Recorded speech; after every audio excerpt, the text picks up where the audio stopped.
মশার জালে আটকে গেল। মোটা মাকড়সাকে দেখে ভয় সে পেল।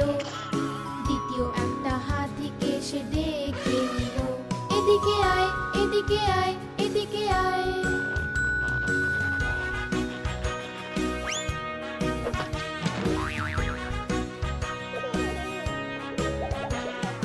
দুটো মোটা হাতি ঘুরতে গেল, গভীর এক পুকুরে আটকে গেল।